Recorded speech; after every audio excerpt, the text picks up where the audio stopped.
বাংলা গানের যুবরাজ খ্যাত সঙ্গীত শিল্পী আসিফ আকবর গেল জুলাই আগস্টে ছাত্র জনতার গণ আন্দোলনে স্বৈরাচারের বিপক্ষে অবস্থান নিয়েছিলেন তিনি।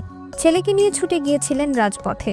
শেখ হাসিনার পতনের পর দেশবাসীর সঙ্গে উল্লাসে মেতে ওঠেন আসিফ নিজেও। এরপর নোবেল বিজয়ী ডক্টর মোহাম্মদ ইউনূসকে প্রধান উপদেষ্টা করে গঠিত হয় অন্তর্বর্তীকালীন সরকার। এই সরকারকে সাধুবাদ জানিয়ে সবাইকে নতুন বাংলাদেশ গড়ার আহ্বান জানান এই সঙ্গীত শিল্পী, যার প্রমাণ মেলে তার ফেসবুকে। আর আসিফ আগেই জানিয়েছিলেন অন্তর্বর্তী সরকারের 100 দিন পূর্ণ না হলে তাদের নিয়ে কোনো আলোচনা সমালোচনা করবেন না। এবার বেঁধে দেওয়া সময়ের পর মুখ খুলল আসিফ। আইন ও ক্রীড়া উপদেষ্টাকে অভিনন্দন জানিয়ে তিনি বলেন, মিডিয়ায় বলেছিলাম অন্তর্বর্তী সরকারের 100 দিন পূর্ণ না হলে আলোচনা সমালোচনায় যাব না। নতুন সরকারকে 100 দিন সময় দেওয়া এক ধরনের সৌজন্যতা। আমার তরফ থেকে সৌজন্যতা শেষ। এখন থেকে ভালো মন্দ লিখতে হবে, পুরনো অভ্যাস। শুরু করতে চাই আমার জেলা কুমিল্লা নিয়ে। আইন উপদেষ্টা ডক্টর আসিফ নজরুল ও ক্রীড়া উপদেষ্টা আসিফ মাহমুদ দুজনেই কুমিল্লার সন্তান। দুজনেই সরকারের প্রভাবশালী সভাসদ। আপনাদের অভিনন্দন।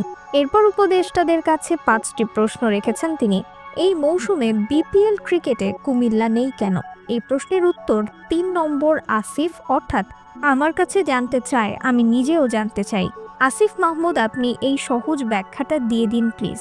কুমিল্লা জেলার ক্রীড়া সংস্থার অ্যাডহক কমিটি এখনও কেন দেওয়া হয়নি? কেন এখনও অনিশ্চয়তা? মূল কমিটি তাহলে কবে হবে? খেলাধুলার ইয়ার ক্যালেন্ডার কিভাবে হবে? এদিকে লোকাল খেলাধুলা বন্ধ হয়ে আছে।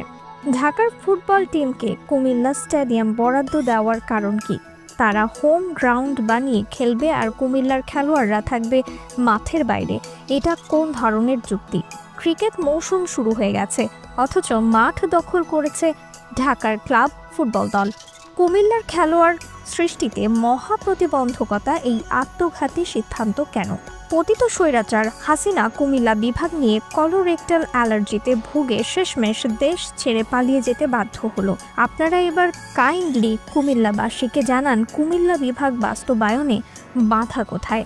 অগ্রগতি কতদূর? কুমিল্লা, ফেনী, চাঁদপুর, নোয়াখালী, লক্ষ্মীপুর, ব্রাহ্মণবাড়িয়া এই 6 জেলায় প্রবাসী আধিক্য বেশি। কুমিল্লা এয়ারপোর্ট পুনরায় চালু করার দাবি বহু আগে থেকেই সরব।